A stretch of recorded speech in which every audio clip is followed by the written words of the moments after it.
yo participé como subsecretario en el primer gobierno del rey, que fue formado en 1975. Y estuve unos meses con un magnífico ministro, que fue José María Arelza, y hubo un cambio de gobierno cuando entró, después de la época de Carlos Arias, entró una persona que realmente yo apenas conocía, que era Adolfo Suárez. Yo le conocí prácticamente el día que me llamó para ser ministro. Y era una persona que transmitía entusiasmo, convicción, decisión y sobre todo una idea muy clara de que había que ir hacia una democracia. Yo lo primero que le pregunté es: ¿a dónde vamos? Y me dijo: a una democracia. Y dije: una democracia plena, plena. Y le pregunté también: ¿y quiénes van? Y me dio una respuesta muy típica de él: tus amigos. Porque la verdad, la mayor parte de los que iban a formar el nuevo gobierno eran personas con las que habíamos trabajado juntos en el grupo Tácito, un grupo que se había constituido hacía tiempo y que publicaba periódicamente unos artículos en parte de la prensa española. Marcelino Oreja, para mí era un personaje que estaba a las alturas, ¿no? Y yo era un enanito para entendernos. Acabar, digamos, conviviendo con este tipo de personas y acabar normalizando la situación y descubriendo que ni uno era tan Dios, ni uno era tan enanito, eso es muy importante porque al fin y al cabo se demuestra que existe un elemento común, que es lo que fundamentalmente se puso allí de manifiesto. Pero hubo, bueno, alguna gente del Partido Comunista, históricos, ¿no? Pienso en Alberti, por ejemplo, ¿no? Pues aquello era como un mundo, pero al final acabábamos todos igualitos. Pues fueron 10 años de mi vida, del 73 al 82, verdaderamente apasionantes. No me importaría volverlos a repetir en las mismas circunstancias y con los mismos temas. Y yo viví intensa, profundamente toda la política, desde la perspectiva de lo que pensábamos nuestra generación. Lo que me han llamado, yo la he llamado también, la generación de la concordia, que se basa en 3 pilares. Paz para superar los enfrentamientos de las 2 Españas en la guerra civil. Democracia para instaurar un sistema no dictatorial, sino verdaderamente democrático, como todos los de los países europeos, sobre la base de una constitución que se hizo, la del 78. Y Europa porque deseábamos integrarnos en la Unión Europea, lo que se consiguió. Por lo tanto, estos fueron los grandes objetivos de la generación de la concordia, bajo el principio no del enfrentamiento ni de la lucha, sino del consenso. Ser diputado junto a hombres de la categoría histórica de Jesús Esperanza de Arteaga y de Salvador Sánchez Terán. Lo segundo, el espíritu extraordinario de reconciliación que había en todos los grupos, desde Fraga hasta Carrillo, pasando por supuesto por Adolfo, que era el principal impulsor, Felipe González y Guerra, en fin, una altura intelectual, política y parlamentaria muy superior, desgraciadamente, a la actual. Aparte de las figuras históricas, como un Alberti, Pasionaria, en fin, Carrillo, figuras verdaderamente históricas, respetables por supuesto, pues la grandeza de ánimo y de espíritu, es decir, en pensar en España antes que en su propio partido, en sus propios intereses, ¿no? Eso es lo que sí me queda, imbuido de aquel espíritu, ya digo, en todos los grupos, absolutamente todos, era 2 o 3 individualmente aislados de tipo etarra o tal, pero normalmente era eso, y eso desgraciadamente, ya digo, se ha perdido, pero me queda ese magnífico recuerdo y quiero quedarme con él. Aquel espíritu democrático de alguna forma existió antes de que la democracia estuviera ya consolidada.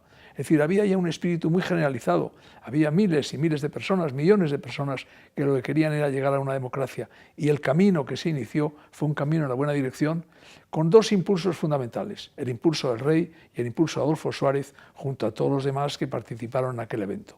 Mucha emoción por lo que significaba la inauguración de una etapa democrática, y a partir de entonces muchísimo trabajo porque yo formaba parte del Grupo Socialista y se trataba de, por decirlo de alguna manera, de rellenar todo un vacío histórico de los años que habían mediado desde la terminación de la Guerra Civil, y consecuentemente aquello entrañaba fundamentalmente trabajar en aquello de lo que uno sabía y también de lo que uno no sabía, es decir, mucho trabajo. En todo caso, también mucha relación humana muy cordial con la gente más adversaria, por decirlo de alguna manera, que en aquel momento eran los de UCD. Buena relación con la gente del PC y conocimiento curioso también de todo lo que significaba el nacionalismo vasco, que había estado escondido, y el nacionalismo catalán, que había estado escondido durante tantos años y que se paseaba por allí a través de diputados con los que uno iba conociendo la realidad histórica de esa etapa, que se nos había negado a conocerla académicamente por lo menos. Yo creo que la idea fundamental era la idea de una convicción muy clara de que iba a ir a un sistema democrático, que era aplicable a todos, abierto a todos, incluso a todos los partidos políticos. En un principio pareció que iba a ser una democracia restringida. Sin embargo, estábamos convencidos de que tenía que ser una democracia abierta, y ese fue el gran salto del reconocimiento del Partido Comunista, y por consiguiente todos los partidos podían participar en aquellas elecciones que finalmente se celebraron en 1977. Tengo un recuerdo imborrable de una noche, que era a las 12 de la noche, y me tocó defender una ley que era importante, que era para el reconocimiento de pensiones a los funcionarios de la República, no de la República, a quienes eran funcionarios en la República del 31 y que habían sido eliminados del mapa civilmente y que no cobraban pensión. Es decir, el aprobar aquella ley, que fue una proposición de ley del Grupo Socialista, el defenderla, para mí fue un recuerdo, una cosa importantísima. Por lo demás, yo diría que trabajo, y muchísimo trabajo, aunque parezca que me repito, pero comparado con el presente me parece que eran tiempos radicalmente distintos en todo caso. Aquel espíritu pasó de la ilusión a la desilusión, del encanto al desencanto, y eso es muy importante porque te ayuda a centrar las cosas y a asumir la realidad tal como es. Te quedas con ganas de hacer lo que querías hacer y que no puedes hacer ni con los de otro partido ni con los del tuyo, y esto es una experiencia humana impagable. Recién muerto Franco, fui designado por el gobierno gobernador civil de Barcelona y viví el peor momento de la transición. Los 4 primeros meses de huelgas, manifestaciones, fue tremendo. Otro momento excepcional, mi negociación con Tarradellas.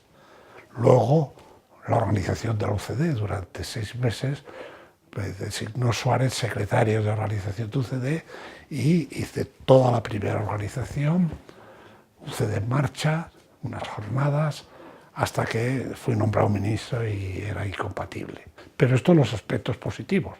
Los negativos, hay que decir, el golpe de Estado del 23F y esa noche dramática allí encerrados en las Cortes, los atentados de ETA, que algunos estuvieron muy próximos a mi actividad, y accidentes de tipo de transporte. Yo tuve la suerte de conocer a Adolfo Suárez antes de la democracia.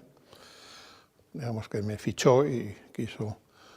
Cuando llega el momento, soy un joven abogado, apenas 35 o 36 años en Salamanca, que dependía de mi despacho profesional absolutamente, y entonces lo que sí tenía claro es que desde la carrera, desde que era hombre, nos habíamos planteado el después de Franco qué. Tuve la oportunidad, Adolfo me sedujo, me convenció para que participara en ese proceso, pude hacerlo y lo hice, olvidando un poco a la familia y por supuesto mis intereses personales, pero por una palabra que no está de moda, que es por patriotismo. Poder participar en la transición fue un honor extraordinario para todos los españoles que pudimos hacerlo. Los términos de la situación presente, en la que lo que prima fundamentalmente es el sentido del antagonismo y no el sentido de que hay algo en común. No digo que tenga que haber mucho en común, pero hay un mínimo denominador común de todos aquellos partidos políticos, o debiera de haberlo, vamos, que tengan una visión de lo que significa España como Estado, y por tanto lo lamentable es que no exista, al menos a mí me parece que no existe. Yo vivía en San Sebastián y por consiguiente muchos de mis compañeros y mis parientes iban a las universidades, a Bilbao, a la Universidad de Deusto. Sin embargo, yo debo decir que mi madre me dijo, he preguntado y creo que a la universidad a la que debes ir es a la Universidad de Salamanca, porque es la universidad más universal, la que es conocida en todas partes. Y si tú, que yo ya pensaba entonces que querías ser diplomático, vas a ser finalmente diplomático, te conviene ir a una universidad abierta al mundo.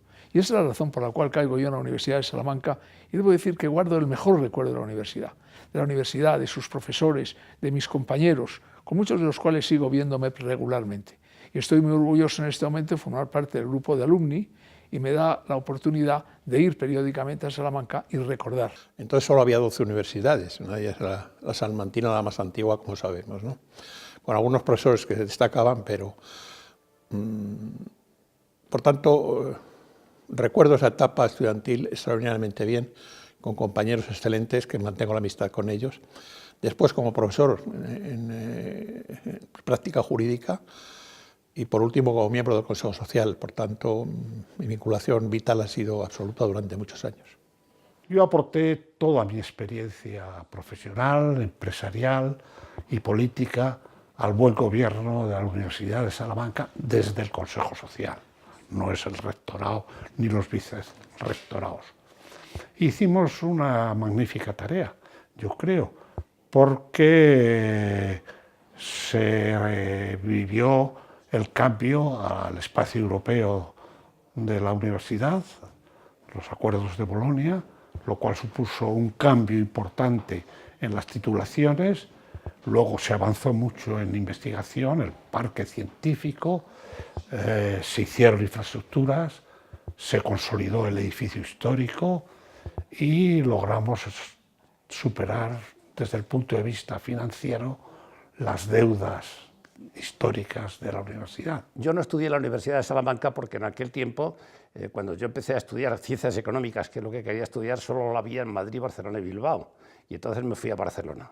Por tanto, no estudié aquí. Sin embargo, mantenía mucho contacto con Salamanca, venía con frecuencia, una vez al mes, en ocasiones más, y tenía un cierto conocimiento de la vida universitaria a través de un amigo, fallecido el año pasado, Pedro de Vega, que fue catedrático, primero alumno y luego catedrático en esta Universidad de Derecho Constitucional, en la Facultad de Derecho, pero mi mayor contacto con la universidad fue posteriormente, ya en la democracia, como miembro del Consejo Social de la universidad. Salamanca siempre dará, porque tiene un enorme prestigio histórico y puede volver a ser, en fin, palabras rimbombantes como faro de, etcétera, ¿no? Pero ciertamente puede volver a serlo, teniendo buenos profesores. No me atrevo a citar a ninguno, pero los hay magníficos en todas las disciplinas, y eso se nota, que crean escuela, se llama crear escuela, que sigue siendo válido, como en todas partes, ¿no? En las mejores universidades del mundo, pues los maestros, lo único que hay profesores de 90 años, que es una de las cosas que no acabo de entender, porque cuando uno se jubila con 70 es cuando más sabe. Y es una universidad en la cual hay una figura que a mí me ha interesado siempre, que es la figura de Francisco de Vitoria. La figura de Francisco de Vitoria yo la estudié con mucho interés, y qué sitio mejor para estudiar a Francisco de Vitoria que la Universidad de Salamanca. Aquella idea, por ejemplo, del derecho de gentes, que había la duda de si era un derecho natural o no era un derecho natural, y esa concepción de Vitoria de que sea o no un derecho natural es un derecho aborcado hacia el mundo, mirando hacia el exterior. Ius gentium quod orbe est ius naturalis, decía, o no, sea o no derecho natural, manifestam vivamet addendum ius id obligamum. Tiene una manifestación para dar el derecho, obligarlo, y no solamente entre las personas, entre los pueblos. Esa idea del derecho internacional, de un derecho para todos los pueblos, es algo que a mí me influyó muchísimo. Y luego también aquellas discusiones que había en la época de Vitoria entre la corona y la universidad, es decir, qué alcance debía de tener y cómo había un derecho que estaba por encima de las personas, porque era un derecho entre los pueblos respetuoso con los derechos humanos, con la libertad y con la democracia. Yo querría destacar fundamentalmente a alguien a quien habitualmente no se recuerda. Me refiero a los miembros de la denominada Escuela Económica de Salamanca, que en el pleno siglo XVI, cuando se plantea el tema de cómo la llegada de oro y de plata de América había supuesto un aumento de los precios, es decir, en términos actuales, inflación, establecen una teoría interpretativa que relaciona cantidad de dinero en circulación con aumento de los precios. Esto es importantísimo, pero fue desconocido durante mucho tiempo, hasta que en el siglo pasado, en 1950 y tantos, Schumpeter, en un conocido libro, La historia del análisis económico, reivindica el papel de la Escuela de Salamanca en la formulación de la teoría cuantitativa del dinero, que es la teoría que explica que los precios están en función de la masa monetaria que existe en cada país. Y yo, me parece, como economista, que tuve que ir a estudiarlo a Madrid, reivindicar aquí ese papel de la Escuela Económica de Salamanca me parece fundamental. Deben formar para cualquier alumno, sea de la especialidad que sea, en los valores esenciales de la convivencia democrática, en los valores de la Constitución que se ha aprobado por los españoles por una abrumadora mayoría. Yo le pediría a la Universidad de Salamanca y a las universidades tres cosas. El 8º centenario de la universidad es un momento importantísimo en su historia, pero fundamentalmente al menos de momento, es un mirar hacia atrás. Es decir, es recordar lo que esta universidad ha sido, tanto lo que decíamos antes del siglo XVI, como, por ejemplo, los momentos en los que no ha habido autonomía universitaria, o, por ejemplo, los brillantes rectorados de Unamuno y de otros rectores posteriores. Pero si la Universidad de Salamanca no aprovecha esta circunstancia para, desde su atalaya, aportar al Consejo de Universidades, es decir, al conjunto de universidades públicas españolas, un esquema de cómo ha de ser el futuro en cuanto a autonomía, recursos económicos y capacidad de investigación, se habrá perdido la oportunidad que significa un 8º centenario. Y será eso, una conmemoración, pero no una proyección hacia el futuro. Especialización. Hay que elegir aquellos temas, no se puede ser números 1 en todo, en que se vea que puede avanzar y destacar la universidad. En Salamanca, por ejemplo, es la enseñanza del español, o la biotecnología, son grandes. Luego, internacionalización, hay que abrirse, hacer acuerdos con otras universidades, asumir y traer alumnos extranjeros, y por último, en la actual etapa, incorporar las nuevas tecnologías, puesto que estamos en la era digital. Y hay que ir por esa vía, por la vía del rigor académico, sea quien sea el origen de la persona modesto o de la alta burguesía o lo que sea, y cuidarlo mucho y encauzar después su vida y su salida. La crisis económica la está pagando la universidad, y si esta crisis económica no se supera con recursos suficientes para la universidad, y ahora me referiré a para qué esos recursos, la universidad va a tardar mucho tiempo en recuperar su papel central tanto en la educación como en la investigación. Yo creo que hace falta recursos económicos para profesorado, para rejuvenecer al profesorado, recursos económicos para mantener una igualdad en el acceso a la universidad, es decir, becas, y recursos económicos para hacer posible la investigación. Hay un dato que no se puede olvidar, que no se refiere solo a Salamanca, sino al conjunto de universidades. El 70% de la investigación científica española se hace en las universidades. La universidad debe ser la libertad, debe ser la verdad, debe ser las relaciones entre la sociedad y el Estado. Es decir, que por consiguiente, por ejemplo, en el medallón de la universidad se dice algo así como los reyes por la universidad por los reyes. Es decir, que hay una relación entre el papel del rey y el papel de la sociedad, en definitiva. Es decir, esa relación entre el poder y la sociedad me parece que tiene una gran importancia. Y sobre todo hay una idea que es los derechos humanos, las libertades, la dignidad de la persona. Eso es algo que se enaltece en Salamanca. Yo creo que la universidad fundamentalmente necesita autonomía. La autonomía no solo es autonomía intelectual, autonomía de enseñanza, autonomía de investigación. Fundamentalmente es autonomía económica. La autonomía económica significa recibir recursos públicos sin que eso entrañe subordinación al poder político en cada momento. Ha mejorado extraordinariamente. Y no solamente en los grados, títulos, facultades, extraordinariamente, es decir, es una universidad ya muy importante, por más que en los rankings pues, no esté en los mejores lugares todavía, ¿no? Yo sí he asistido a jugar la deuda histórica, que ha sido una labor importantísima, la creación del parque científico, que por ahí deben ir las cosas. La Universidad de Salamanca, como todas, deben orientarse más al estilo de universidad americana, por poner un ejemplo, ¿no? No digo que lleguen a la altura de Harvard, Yale, pero ciertamente en ese sentido el parque científico es una de ellas. Y después intentar que no se vayan nuestros cerebros, sale gente extraordinaria. Las universidades deben ser muy abiertas, deben estar abiertas a todos aquellos que quieran trabajar, que quieran estudiar. Yo creo que la Universidad de Salamanca sí ha conseguido a lo largo de la historia tener siempre un prestigio, tener una autoridad, ser una referencia no solo en España sino en el mundo. Yo que he viajado mucho por oficio, tanto como diplomático como ministro, realmente he visto que cuando digo que soy licenciado por Salamanca, pues es un señal de prestigio. Es decir, la gente reconoce que el Salamanca es una universidad que tiene un reconocimiento en todas partes. En una universidad lo que se forman son los hombres que van a liderar la ciencia, el humanismo, la enseñanza, por tanto, son la élite de la sociedad.